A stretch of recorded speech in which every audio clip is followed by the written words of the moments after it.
அனைவருக்கும் வணக்கம். நம்ம டிஎன்பிஎஸ்சி குரூப் 1ல் நடந்த ப்ரீவியஸ் இயர் கொஸ்டின் தான் பார்த்துட்டு வரோம். இப்போ 2010 நடந்த கொஸ்டின்ஸை பார்க்குறோம்.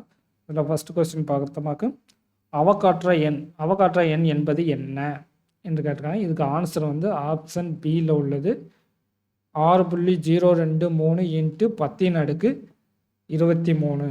இதுதான் இதோட ஆன்சர்.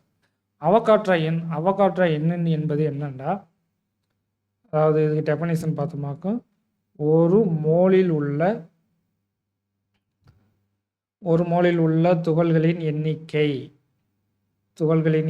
தான் அவகாட்ரா எண்ணுன்னு சொல்கிறோம்.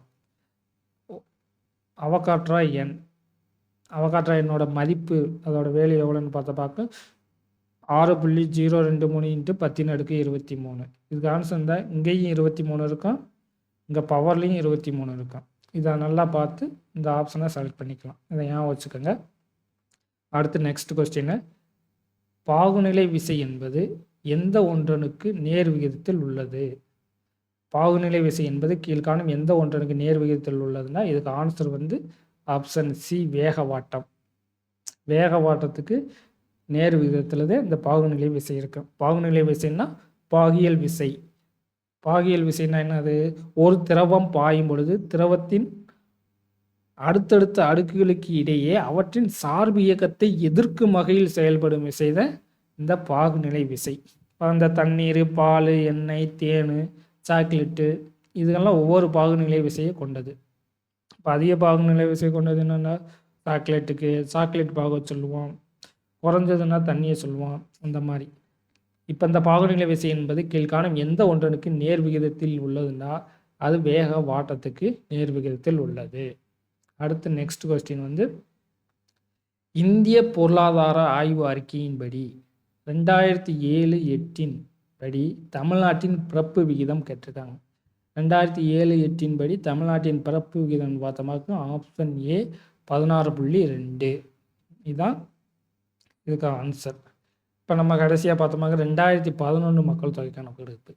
2011 இதோட தான் முக்கியமானது, கடைசியாக நடந்தது இதுதான். இதில் வந்து தமிழ்நாட்டோட பிறப்பு விகிதம் எவ்வளோன்னு பார்த்தோம்னாக்க, பிறப்பு விகிதம் வந்து 15.7. அதே இறப்பு விகிதம் பார்த்தோம்னாக்க 7.4. இதை நல்லா மனப்பாடம் பண்ணிக்கோங்க. 2011 நடந்தது, இது ரொம்ப முக்கியம். அதே தான் இந்தியாவுக்கு பார்த்தோம்னாக்க பிறப்பு விகிதம் 21.8. அதே இறப்பு விகிதம் பார்த்தோம்னாக்க 7.11. இந்த டேட்டாவை நல்லா மனப்பாடம் பண்ணி வச்சுக்கோங்க. இந்த கொஸ்டின்ஸ்லாம் மறுபடியும் எதிர்பார்க்கலாம். அடுத்து நெக்ஸ்ட் கொஸ்டின், ராபர்ட் கூக் தாவர செல்களில் பார்த்த அமைப்பின் பெயர் என்னன்னு கேட்டிருக்காங்க. ராபர்ட் கூக் வந்து என்னத்தை கண்டுபிடிச்சார்? செல்லை கண்டுபிடிச்சார். அவர் செல்லை வந்து தாவர செல்லை ஃபஸ்ட்டு எதை பார்த்தாருன்னா, செல் சுவரத்தை பார்த்தார். ஏன் செல் சுவர் எங்கே இருக்கும்? தாவர செல்லு தான் இருக்கும், விலங்கு செல்லில் இருக்காது.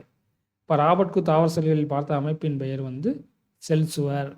இப்போ நியூக்ளியஸ் இருக்குது. நியூக்ளியஸ் யார் கண்டுபிடிச்சதுன்னா ராபர்ட் ப்ரௌன்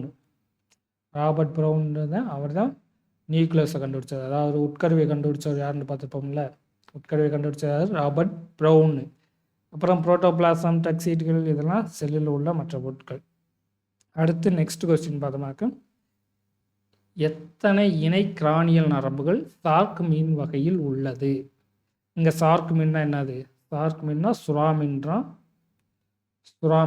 சுறாமீனில் எத்தனை இணை கிரானியல் நரம்புகள் உள்ளன என்று கேட்டிருக்காங்க. இதுக்கு ஆன்சர் பார்த்தோம்னாக்க ஆப்ஷன் பி 10. இதே மனிதனுக்கு எத்தனை இணை கிரானியல் நரம்புன்னு பார்த்தோம்னாக்க 12 வந்து மனிதனுக்கு இருக்குது. அடுத்து நெக்ஸ்ட் கொஸ்டின் பார்த்தோம்னாக்க, வகைப்படுத்துதல் என்பது இடம் அல்லது அமைவிடம் இவற்றை அடிப்படையாக கொண்டு அமையும் எனில் அது டேஸ் வகைப்பாட்டியல் என்று அழைக்கப்படும். இதுக்கு ஆன்சர் பார்த்தோம்னாக்கும் ஆப்ஷன் பி பூகோள ரீதியான வகைப்பாடு. இங்கே என்ன கொடுத்துருக்காங்க? இடம் அல்லது அமைவிடம் இப்படின்னு வந்தாவே அது பூகோள ரீதியான வகைப்பாட்டியல் என்று நம்ம வகைப்படுத்துகிறோம்.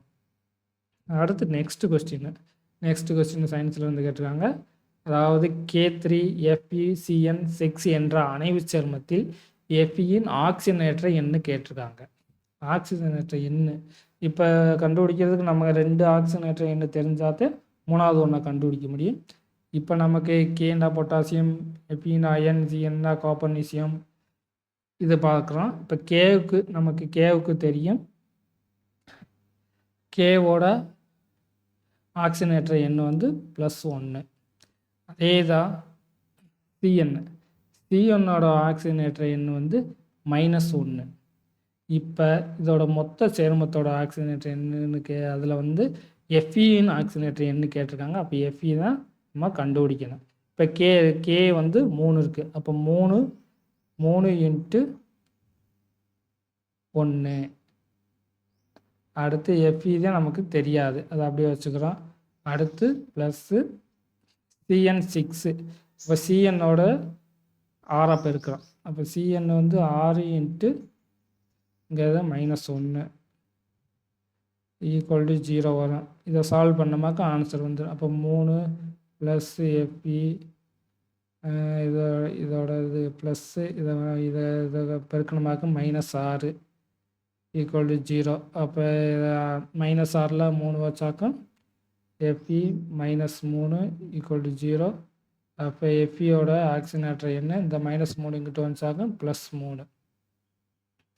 இந்த ஃபார்மெட்டை வச்சுக்கோங்க. ஆக்சிஜனேற்ற கண்டுபிடிக்கிறதுக்கு எல்லாத்தையும் பெருக்கணுமாக்கும் கூட்டி பெருக்கணும் 0 வரணும். அப்போ கேவோட ஆக்சிஜனேற்ற +1, அதே சிஎன்னோட ஆக்சிஜனேற்ற எண்ணு -1.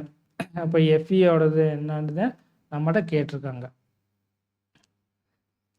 இதுக்கு ஆன்சர் பார்த்தோமாக்கா ஆப்ஷன் பி +3. இதுதான் எஃப்இன் ஆக்சிஜனேற்ற எண்ணு. அடுத்து நெக்ஸ்ட் கொஸ்டின், ஒளிப்பட தகட்டை பாதிக்காத கதிர் எதுன்னு கேட்டிருக்காங்க. இதுக்கு ஆன்சர் பார்த்தோமாக்கா ஆப்ஷன் டி, இவற்றில் எதுவுமே இல்லை. ஏன்னா ஆல்பா கதிரும் ஒளிப்பட தகட்டை பாதிக்கும், பீட்டா கதிரும் ஒளிப்பட தகட்டை பாதிக்கும், காமா கதிரும் ஒளிப்பட தகட்டை பாதிக்கும்.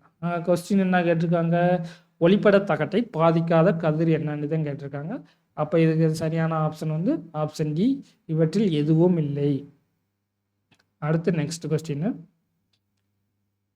பின் வருபவர்களில் புத்தரின் குணாதிசயமும் போதனையும் அவரை ஆசியாவின் ஒளி மட்டுமின்றி உலகின் ஒளியாக்குகிறது என்று கூறியவர் யாருன்னு கேட்டிருக்காங்க. அதுக்கு ஆன்சர் பார்த்தோமாக்க option A sir Edwin Arnold.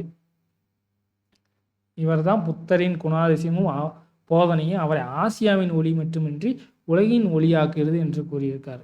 ஆசியாவின் ஒளி இந்த யாரு? புத்தர். இது நமக்கு ஏற்கனவே தெரியும். ஆசியாவின் ஒளி யாருன்னா புத்தர். அவர் ஆசியாவின் ஒளி மட்டுமின்றி அவர் உலகின் ஒளி என்று சொன்னது யாருன்னா சர் எட்வின் அர்னால்டு. அடுத்து நெக்ஸ்ட் கொஸ்டின் பார்த்தோமாக்க, டேஸ் மற்றும் டேஸ் முறையே சிஸ்டர்னே, தைலக்காய்டு மற்றும் கிறிஸ்டே காணப்படுகிறது. அதாவது இந்த நுண்ணுறுப்புகள் எங்கெங்கே காணப்படுதுன்னு தான் கேட்டிருக்காங்க. சிஸ்டர்னே, தைலக்காய்டு, கிறிஸ்டே. இப்போ இந்த சிஸ்டர்னே எங்கே இருக்குதுன்னு பார்த்தோமாக்கு கால்கி உடலம், அதாவது கோல்கை உடலம்னு சொல்லுவோம்ல, அதில் இருக்குது. அதே மாதிரி தைலக்காய்டு எங்கே இருக்குதுன்னு பார்த்தோமாக்கு பசுங்கணிகத்தில் இருக்குது. அதே மாதிரி கிறிஸ்டே எங்கே இருக்குதுன்னு பார்த்தோமாக்கு மைட்டோகாண்ட்ரியாவில் இருக்கும். அப்போ இதுக்கு கரெக்டான ஆப்ஷன் எதுன்னு பார்த்தோமாக்க ஆப்ஷன் பி தான் இதுக்கு சரியாக பொறுத்து. ஏன்னா சிஸ்டன் எங்கே இருக்குது? கோல்கை உடலத்தில் இருக்குது. தைலக்காய்டு எங்கே இருக்குது? பசுங்கணிகத்தில் இருக்குது. கிறிஸ்டே எங்கே இருக்குது? மைட்டோகாண்ட்ரியாவில் இருக்குது. இதை பொறுத்த மாதிரி அப்படி கேட்டிருக்காங்க. அவ்வளோதான், 10 கொஸ்டின் முடிஞ்சிச்சு. இந்த கொஸ்டினோட உங்களுக்கு PDF வேணும்னா நீங்கள் வாட்ஸ்அப் குரூப்பில், டெலகிராம் குரூப்பில் இருக்குது, அதில் டவுன்லோட் பண்ணிக்கோங்க. இந்த வாட்ஸ்அப் குரூப், டெலகிராம் குரூப்போட லிங்க்கு டிஸ்கிரிப்ஷனில் கொடுக்குறோம். இந்த வீடியோ பிடிச்சிருந்தால் லைக் பண்ணுங்கள், சப்ஸ்கிரைப் பண்ணுங்கள், ஷேர் பண்ணுங்கள். தேங்க்யூ.